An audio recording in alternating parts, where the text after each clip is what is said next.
meu amigo e minha amiga vascaína, tudo bem com vocês? Espero que sim, eu me chamo Danilo, seja bem-vindo ao canal Sociedade Malta, o canal nordestino para falar sobre o nosso Vascão. E antes de tudo, quero te perguntar, já se inscreveu na Vasco TV? Nosso foco é chegar a 1 milhão de inscritos ainda no mês de agosto, então corre lá, se inscreva, participa dessa campanha e ajuda o Vasco a bater mais um recorde, tá?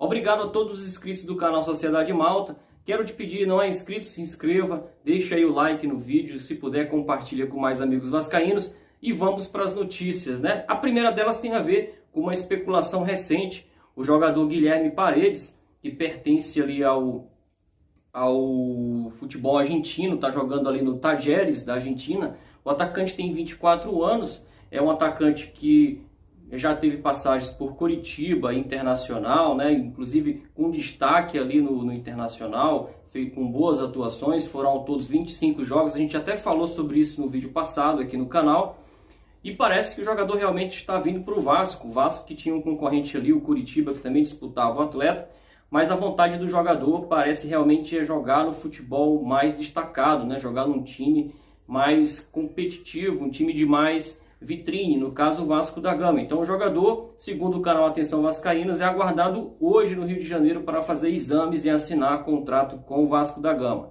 A intenção do Vasco é assinar um contrato de empréstimo até fevereiro de 2021. O clube argentino queria emprestar o jogador até dezembro de 2020, né? O Vasco conta aí com o atleta para a disputa do Brasileirão, e a intenção do clube argentino era também uma compensação financeira para não emprestar o jogador de graça. Mas o canal Atenção Vascaínos afirma aí que o jogador está chegando no Rio de Janeiro hoje para assinatura de contrato. O Ramon, inclusive, elogiou o atleta, né? O nosso técnico disse que é um atleta realmente muito versátil, um jogador de ponta, né? De lado de campo, que consegue fazer finalizações, um jogador de boa finalização e deve nos ajudar muito na temporada 2020, né? Ramon também destacou outras duas situações do elenco atual do Vasco, destacou a situação do Guarim e do Raul. Em relação ao Guarim, fala que o jogador realmente é indispensável ao esquema tático do Ramon, pela sua qualidade, pela sua experiência, mas o jogador realmente precisa estar de corpo e alma no Vasco. O Vasco, que inclusive deu um prazo aí para o Guarim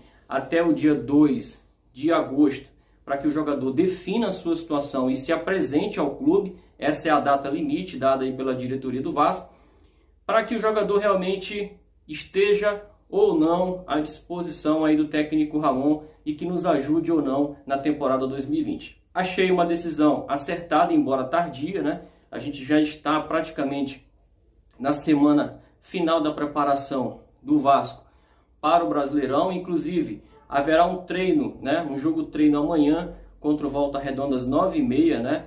E não perca, vai ser transmitido pela Vasco TV.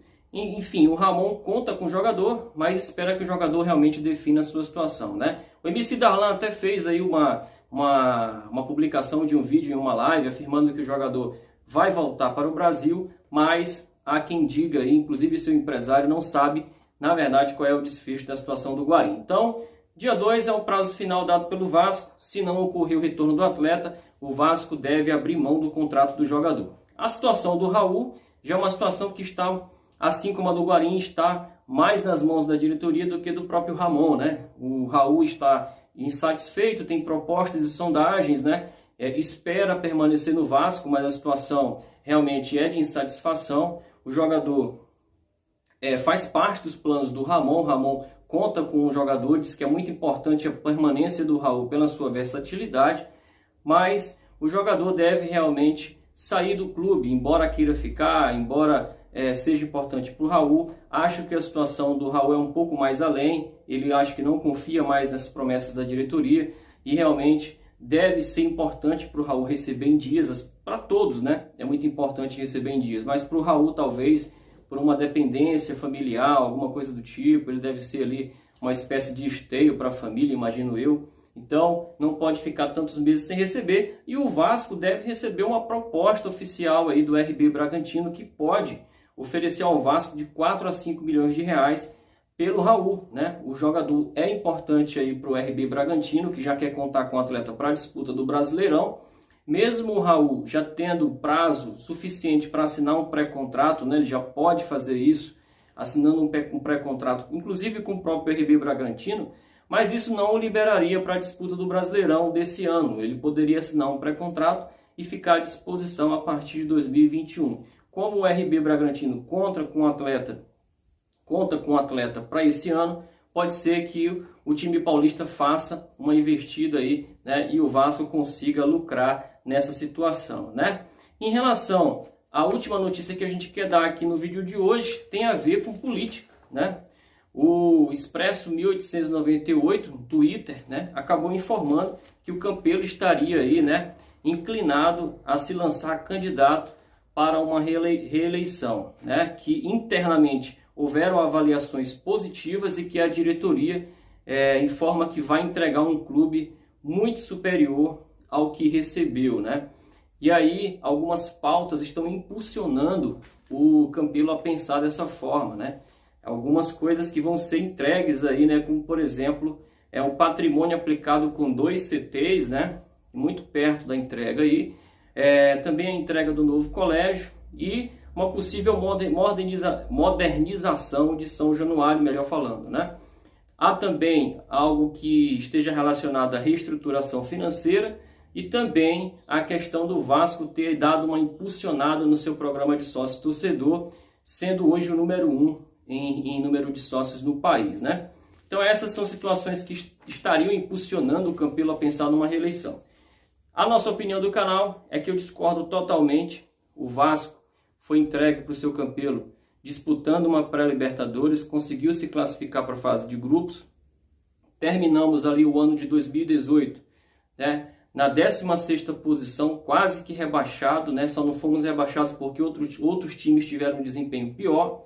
E o ano passado, 2019, a gente não disputou nenhuma competição, nenhuma pré-Libertadores, nada do tipo, porque a posição tinha sido de quase que rebaixamento, né, no ano anterior. Em 2019 a gente acabou aí ficando na 12ª posição na classificação do Brasileirão, também não disputamos nada relacionado a Libertadores, conseguimos uma vaga para a Sul-Americana, mas muito pouco perto do que realmente nós entregamos em 2017, né? Então, em relação a resultados, discordo aí do seu Campelo. Foram clubes, né? Foram times, melhor falando, em relação ao elenco, inferiores ano após ano. A gente vem para um time melhor, talvez esse ano 2020, mas todos os outros anos anteriores da gestão do Campelo foram times mais enfraquecidos do que de 2017.